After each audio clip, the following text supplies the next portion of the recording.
ओम शांति। व्यक्ति एक, व्यक्तित्व अनेक। इस पुस्तक में आज हम पढ़ेंगे ब्रह्मा कुमारी चक्रधारी दीदी शक्तिनगर, दिल्ली और रशिया सेवा की निर्देशिका भ्राता जगदीश जी के साथ 40 सालों तक रही हुई है। उनके बारे में अपने अनुभव इस प्रकार सुनाती है। तो चलिए आज हम इसे पढ़ते हैं। जब वे सेंटर पर आए, बहनों की बहुत ही सेवा की।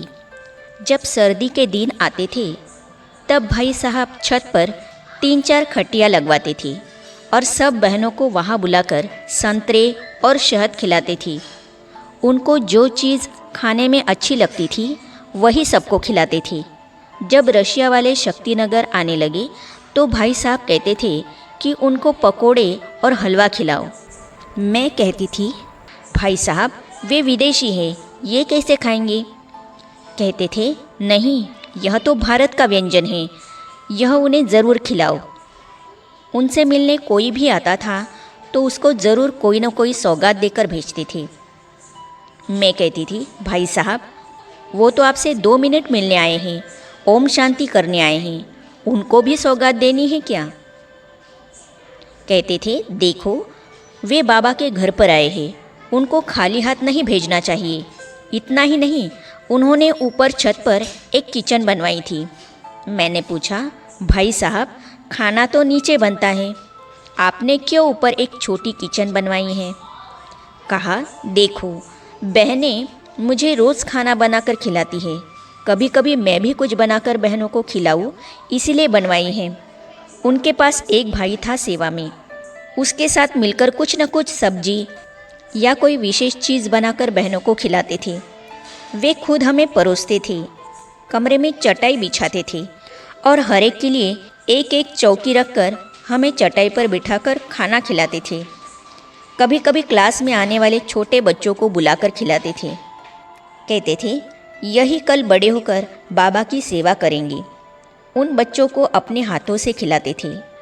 उनके सामने बैठकर प्यार से उनको कहते थे, और खाओ और खाओ। इस प्रकार बच्चों से भी उनका बहुत प्यार था। उनको खिलाकर भाई साहब बहुत खुश होते थे। मधुबन की टोली में अपार भावना। क्लास में आने वाली भाई बहनों से भी उनका अथाह प्यार था। मान लो मधुबन से टोली आई 5 की, भाई साहब कहते थे, चक्रधारी बहन देखो बाबा के घर से टोली आई है, क्लास वालों को खिला दो। मैं कहती थी, भाई साहब 150 की क्लास है, इन 5 तोशों को कैसे खिलाऊं? कहते थे, अगर आप छुट्टी दो तो मैं अपने हाथों से खिला दूं। मैं कहती थी, ठीक है भाई साहब, मुझे क्या एतराज़, खिलाने वाले आप हो, खिला लीजिए 5 पीस 150 लोगों को। कहते थे, होम्योपैथी की गोली बीमार को ठीक कर देती है, तो भगवान के घर से आई हुई टोली को मैं छोटी छोटी गोली बनाकर खिलाऊंगा तो इनको कितना फ़ायदा होगा। भाई साहब के प्रति भाई बहनों की इतनी श्रद्धा होती थी कि लाइन लगाकर उनके सामने खड़े हो जाते थे। कभी उन्होंने अपना जन्मदिन नहीं मनाया। भाई साहब ने कभी अपना जन्मदिन नहीं मनाया।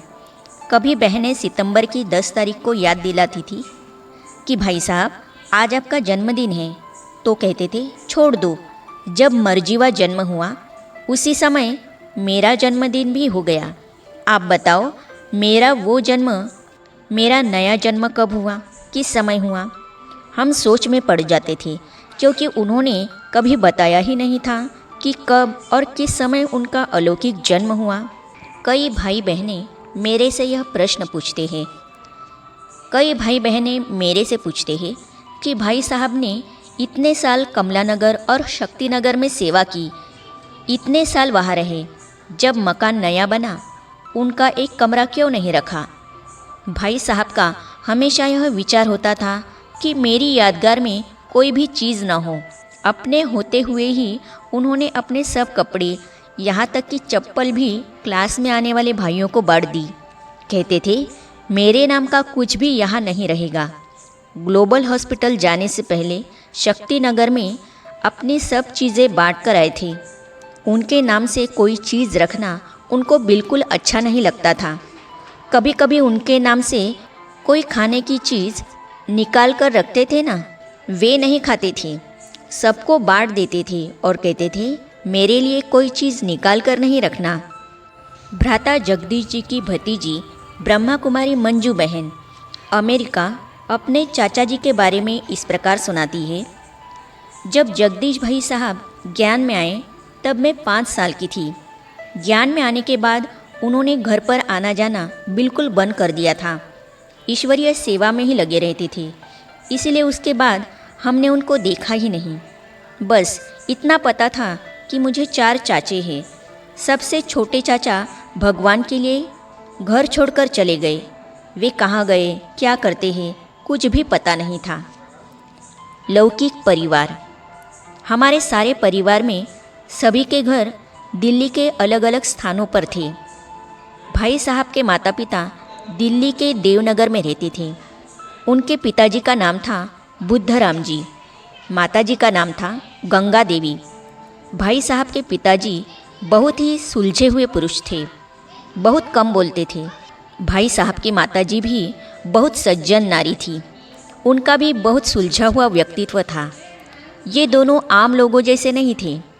इन्होंने अपने 5 बच्चों के बहुत सुंदर नाम रखे थे। सबसे बड़े बेटे का नाम था प्रभु दयाल, दूसरे का था राजनारायण, तीसरे का था विद्यासागर, चौथे का नाम था सच्चिदानंद और 5वें का नाम था जगदीश चंद्र। एक बच्ची भी थी जिनका नाम था शांति देवी। उनकी जल्दी शादी हुई थी, बाद में उन्होंने शरीर छोड़ दिया। मैंने भी उनको देखा नहीं। घर में जगदीश भाई को सब प्यार से ऋषि कहकर बुलाते थे।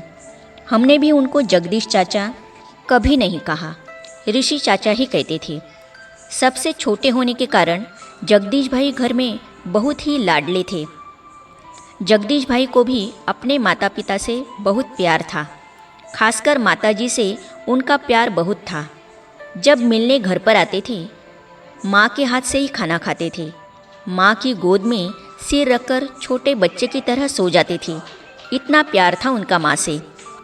समाज में सम्मानपूर्ण परिवार।